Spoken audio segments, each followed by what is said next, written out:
नवीन YouTube channel आहे, views येत नाही, सबस्क्रायबर नाही आहे, त्यामुळे जर तुम्ही यूट्यूब चॅनल बंद करायचा विचार करत असाल किंवा कंटेंट बनवायचं थांबवत असाल तर आत्ताच थांबा. यूट्यूब तुमच्याकडून कोणतेही कंटेंट बनवायचे किंवा कंटेंट अपलोड करण्याचे चार्जेस घेत नाही किंवा तुम्हाला सुरुवातीला कंटेंट चांगला बनवता येत नाही म्हणून यूट्यूब तुम्हाला काढून पण टाकत नाही. मग तुम्ही कंटेंट बनवायचं थांबवू नका, रेग्युलर व्हिडिओ बनवत राहा.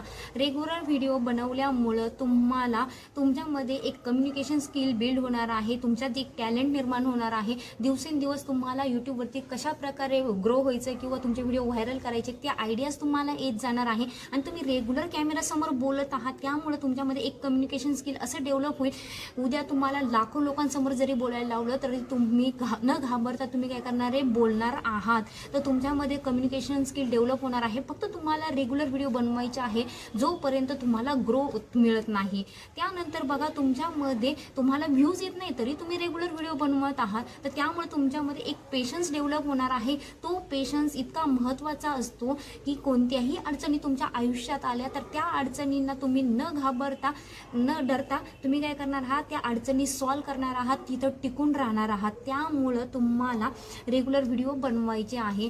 तर रेग्युलर व्हिडिओ बनवल्यानंतर सपोज तुमच्या व्हिडिओला व्ह्यूज येत नाही आहे पण वर्षभरात तुम्ही जेवढे व्हिडिओज अपलोड करणार त्यामध्ये तुमचे 10 व्हिडिओ तर व्हायरल होणार. ते 10 व्हिडिओ व्हायरल झाल्यामुळे तुमच्या प्रत्येक व्हिडिओजला 1000-2000 व्ह्यूज हे काय होणार आहे, ॲव्हरेज होणार आहे. आणि तरी त्यामुळे काय होणार आहे, तुमचा चॅनल हा मॉनिटाईज होऊन तुम्हाला काय होणार आहे, तुमचं एक ब्रँड तयार होणार आहे. तुम्हाला ॲडसन्स पिन पण येणार आहे, तुमच्याकडे कसलीही कमी नसणार आहे. तर त्यामुळं काय करायचं आहे, त्यावेळेस तुम्हाला काय मिळणार आहे, 1,00,000-1.5 लाख पेमेंट मिळणार आहे, जे आज एका MBA पर्सनला पण नाही आहे. तुम्हाला माहिती आहे मार्केटमध्ये ITची कंडिशन अशी आहे की AI आल्यामुळं 20,000 ते 25,000 मुलं अशी ले ऑफ दिला जातो. मग त्या ले ऑफपेक्षा आपल्याला जे यूट्यूब काढून टाकत नाही आहे, तुम्हाला कंटेंट चांगला येत नाही म्हणून तर काढून टाकत नाही. मग टिकून राहा, धैर्य धरा, यूट्यूबवरती काम रेग्युलर करत राहा.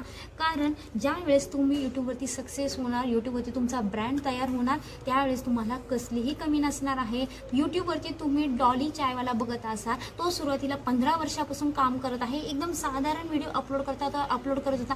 आज त्याचा ब्रँड असा तयार झालेला काही लोकांना त्याची फॅशन ट्रेंड वाटायला लागलेली आहे. मग तुमची फॅशन लोकांना कधी ट्रेंड वाटून जाईल आणि कधी तुम्ही एका ब्रँडमध्ये तयार व्हाल तुम्हाला पण माहीत नाही. त्यामुळं कंटेंट बनवायचं थांबवू नका. इथे तुम्हाला फक्त तुमचा थोडा टाईम द्यायचा आहे. हळूहळू म्हणजे तुम्हाला जसं येते तसं बनवा, घाबरू नका. फक्त काय करत राहा, बनवत राहा, रेग्युलर व्हिडिओ बनवण्यावर भर द्या.